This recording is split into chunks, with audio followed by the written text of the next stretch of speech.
What's going on? It's your boy Blue, and today I got another banger video for y'all. If y'all tuned into the last budget build video and y'all enjoyed that, I'm telling y'all are gonna enjoy this. I put a lot more time into this. I hope y'all stick around, and I really think that I'll be able to help you improve your looting and overall just make you a better Tarkov player.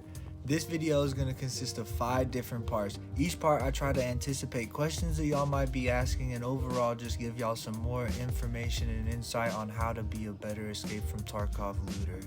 Now you might be at this point like, Blue, is this like some clickbait? Like, what's going on here? Like, please explain to me. Well, I am.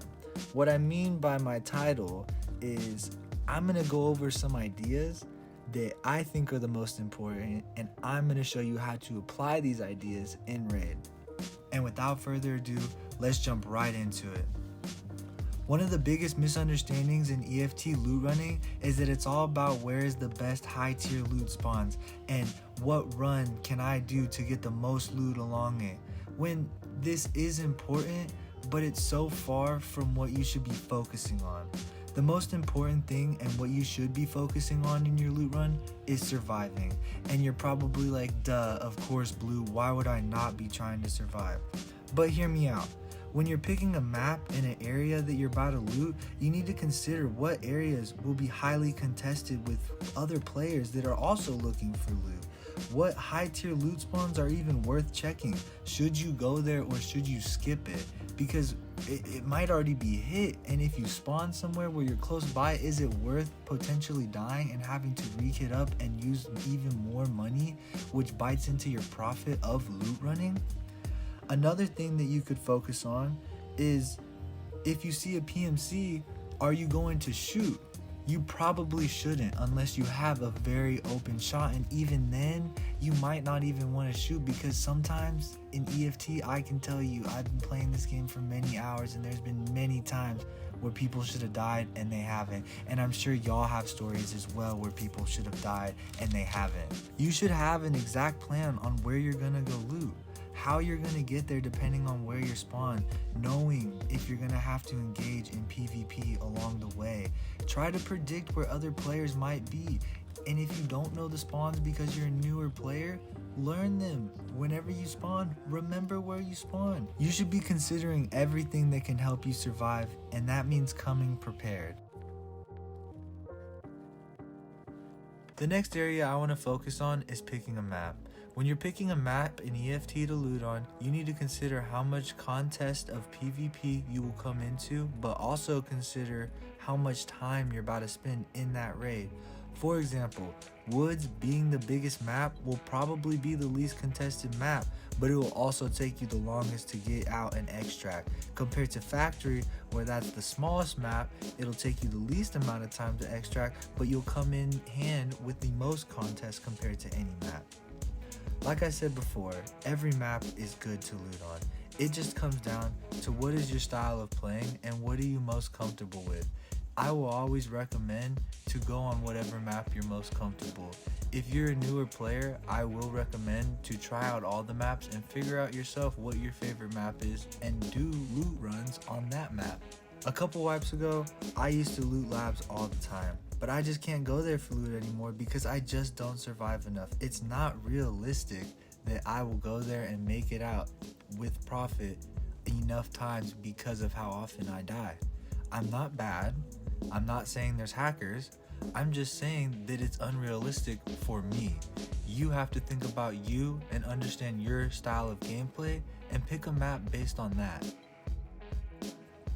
The next thing that I want to focus on is talking about loot spots with tiers. I feel if I were y'all at this point in the video, I would be thinking, okay Blue, yeah, you've talked about loot runs that aren't on resort shoreline, that aren't labs, that aren't streets. Well, where do you suspect us to go? Well, here are some examples that I think are good places that you could go, and I have them ranked, and I want to later do videos on each spot and have a guide on how to loot these areas. But for now, I'm just going to show some photos and some examples on where you can go. The first category that I want to talk about with y'all is low contest and medium loot, but I promise y'all, don't let that steer y'all away. There's much loot to be had at all these locations. The first location that I want to talk about is Sunken and Regular Village at Shoreline.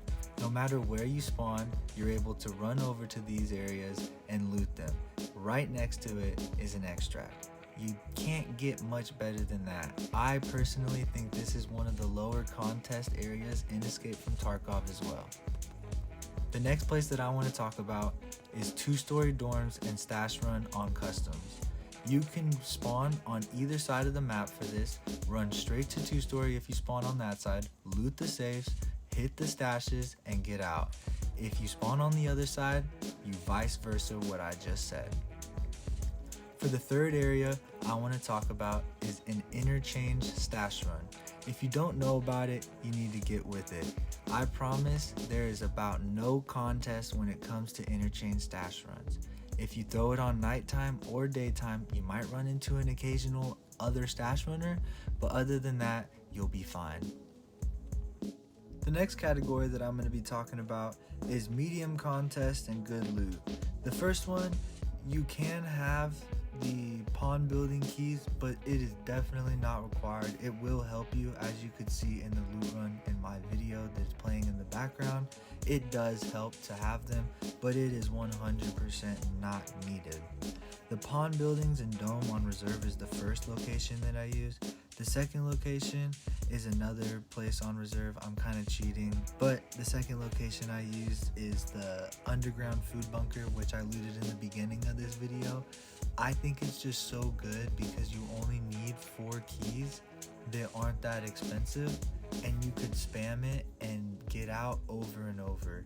It's a very good method to make money. It's one of my favorites, and that's why I added it on this list. The third location that I like is the chalet buildings on Lighthouse. You could spam it as a scab, you can spam it as a PMC. That place is gas when it comes to loot. For the third and final category, I have high contest, best loot. These are going to be locations that you probably already know, and I'm going to sound a little bit redundant, but I'm still going to tell you about them anyways, just in case you didn't. Resort on Shoreline is really good if you have the money for the keys and you're able to drop that much. It's filled with great loose spawns and you can make bank on that map. Another one is going to be Streets of Tarkov. You're not going to need as many keys as Shoreline, but the keys that you need are very expensive.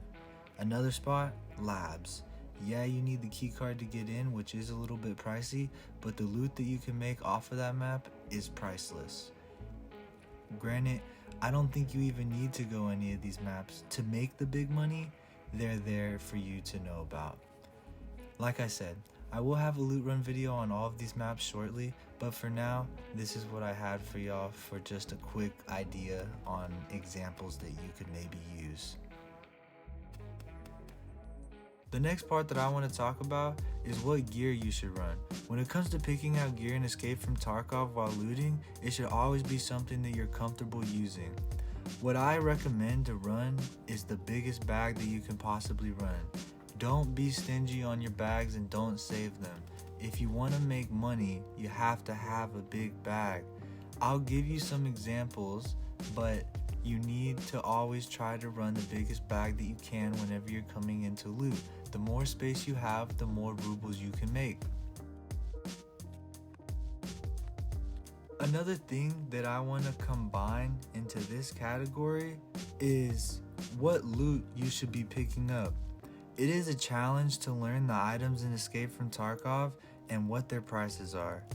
I thought that I would never do it, and I know it's a daunting task and it seems impossible, but I promise with time y'all will learn it. There's too many items to just put up on screen and tell you this item is good and this item is bad. The thing that you should be focusing on is 10k per slot.